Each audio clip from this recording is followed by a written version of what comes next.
Hey guys, and welcome to Ozzie Reviews, and welcome to my beginner series. Now in the beginner series, guys, I've pretty much tried to give advice to people on everything that I can think of, tailored around the majority of questions that I get. And one of the biggest questions that I do get from people is, what caliber do you think I should buy?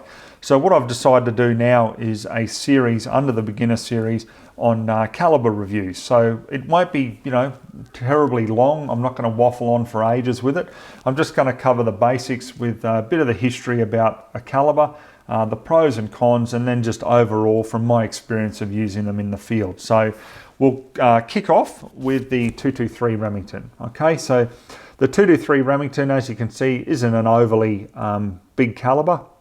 Now, it was designed back in the 60s, and most people would familiarize it with the use in the M16, by the US troops in Vietnam.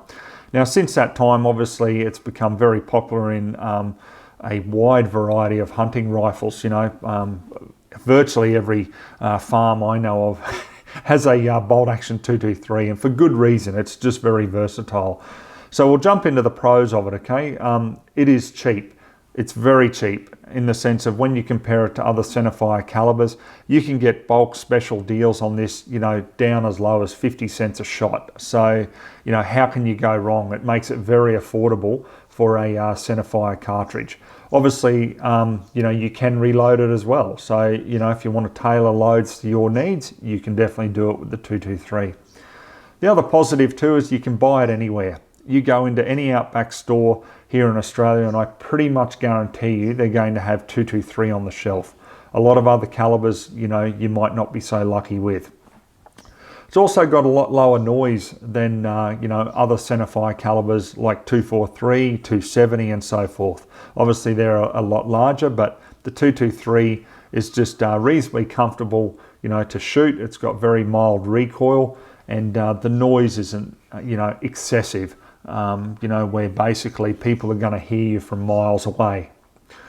Now you can get factory loads from 40 grain right through to 77 grain. So, whether you're going after, smaller game like rabbits or hares, or you want to take wild dogs, or you want to, shoot out long distance, in a match, you can get a lot of match projectiles, factory loaded for the 223.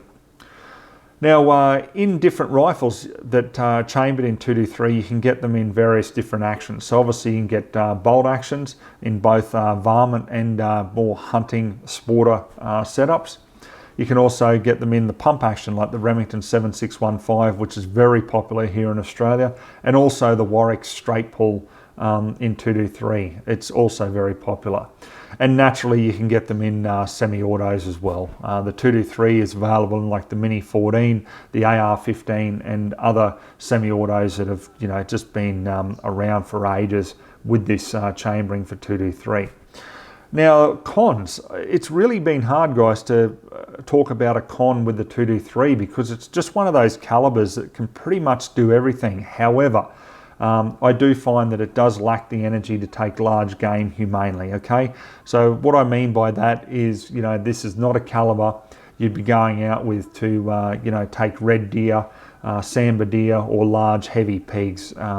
You're just not going to be able to do it humanely unless your shot placement was that specific that, you could obviously incapacitate the animal immediately. So, yeah, for anyone looking at this caliber, if you're looking at large heavy game, then definitely the 223 really doesn't sufficiently do it in my view.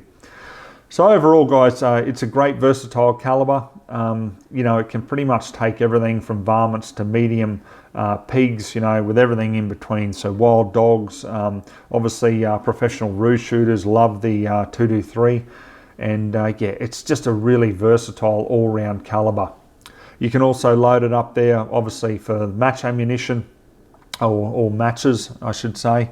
So yeah, there's just so many uses for it, and obviously it's fairly cheap. So guys, look, I really can't fault the 223. I just think it is an absolute brilliant caliber, and if you're looking at getting into a centerfire caliber, a 223 is a perfect start.